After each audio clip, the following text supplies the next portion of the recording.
Assalamualaikum and a very good day to Madam Hasni and everyone. Today, Group 3 going to present our case analysis. My name is Nurul Iman binti Ahmad Surasa.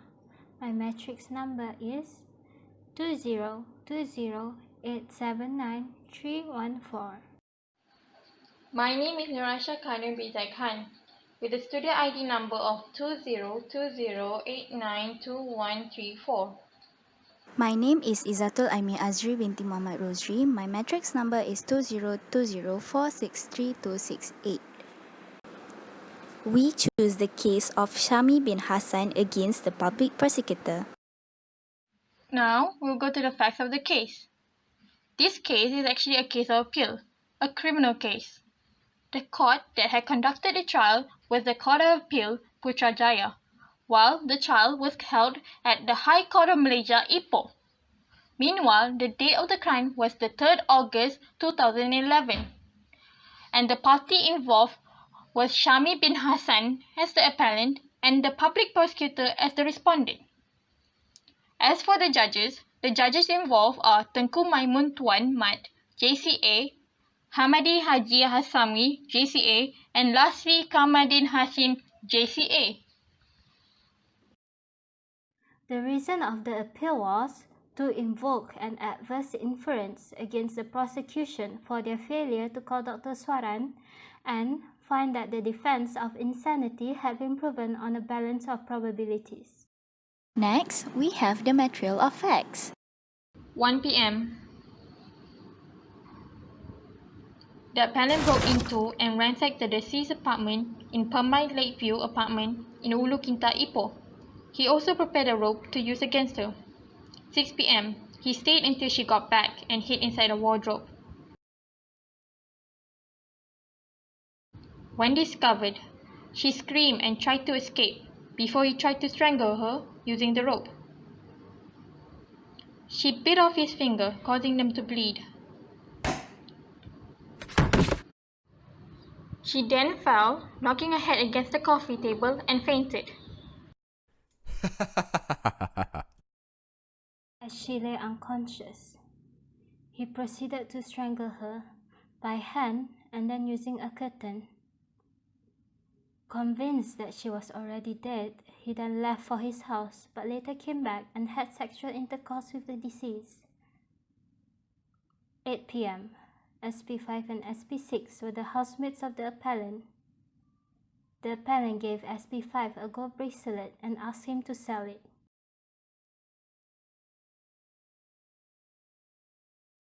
He told SP5 that the bracelet belonged to their neighbor and that he killed her, then showed him her dead body. At 3 a.m., SP4, a security guard, saw the appellant walking back and forth in front of Block F. SP4 saw the appellant carrying a rolled-up mattress down the stairs.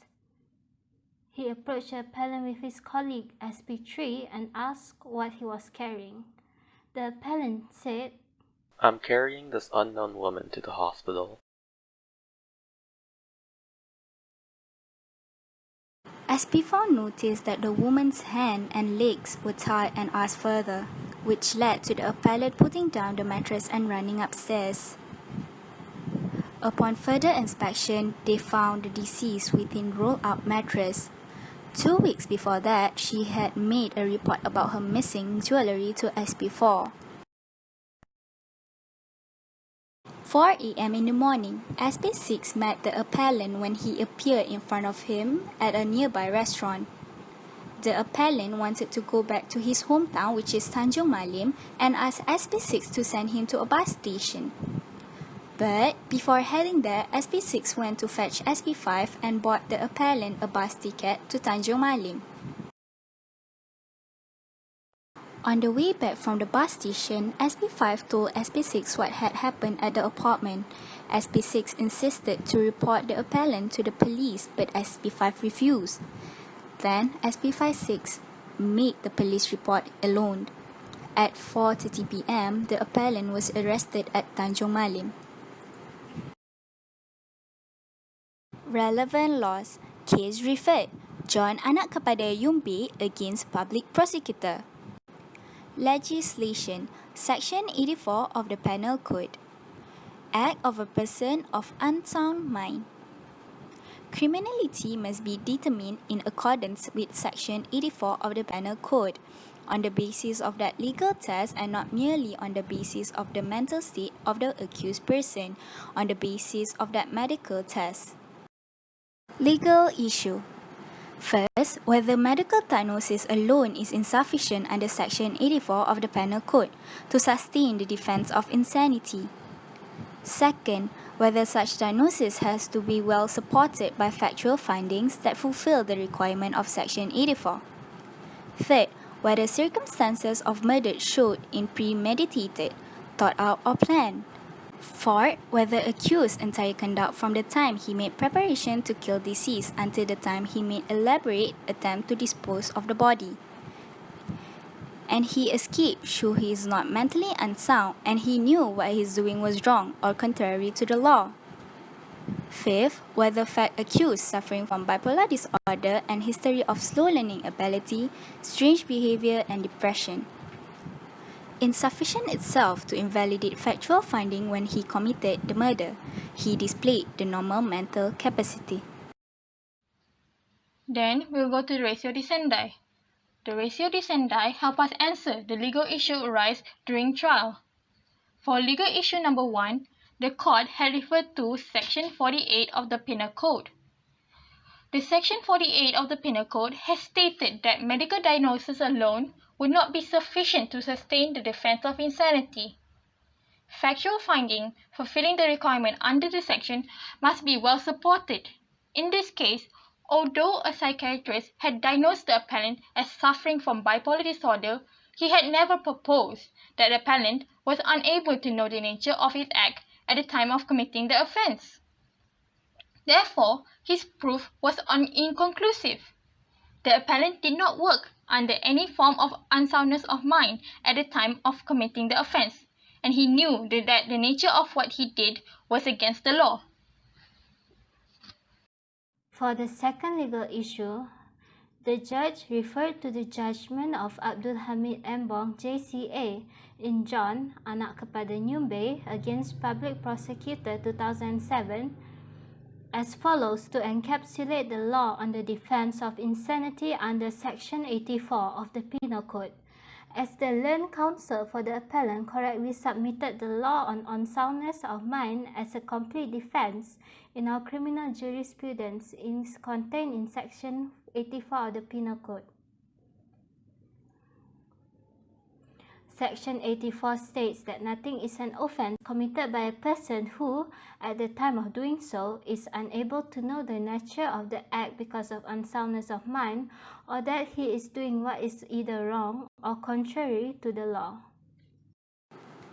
Third, the member of COA bench found that his behavior clearly defined the behavior of an insane person at all material time, even with the illness of bipolar disorder. On the contrary, the behavior of an intelligent person with a clear presence of mind was consistent with it. Therefore, they were satisfied with the totality of the evidence that the appellant was not working in any form of unsoundness of mind at the time of the offence. And he knew that the nature of what he did was contrary to the nature of what he did. It was obvious that the murder was premeditated based on his actions since the breaking of the deceased's home to the attempt of hiding his crime. For legal issue number 4, the court had referred back to the material of facts. The material of facts has stated that appellant on the day of the incident, from the time he broke into the deceased's home up until his elaborate attempt to clear out the evidence and escape, was mentally inconsistent with an act of someone who was mentally unsound and incapable of knowing the nature and consequences of his or her action. The appellant obviously knew that by breaking into the deceased's house and stealing her valuables, he was committing a criminal act. And such, he was prepared to silence her from exposing his crime. That was his motive. He obviously knew that by strangling her, he would silence her and ensure that his crime would not be exposed. For the fifth legal issue, The appellant had shown normal capability when he had broken into the deceased victim's house, along with his elaborate attempt to clear up the evidence and escape, despite being diagnosed of having mental issues. He still knew that he had committed a crime by breaking into the deceased's house and stealing her valuables. Hence, his diagnosis of having a certain mental illness, coupled with histories of slow learning ability, strange behaviors, and depressive modes, could not afford to be sufficient reasons due to the fact that he had just committed a crime with normal mental capacity as it was mentioned above.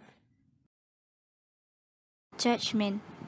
The appellant was found guilty and convicted of the offence as charged and received the death penalty sentence. After examining the appeal records and considering the written and oral submission of the parties, the court was in total agreement that the appeal was lacking in any merit and dismissed the same. The High Court had handed down the sentence, while the court affirmed the conviction.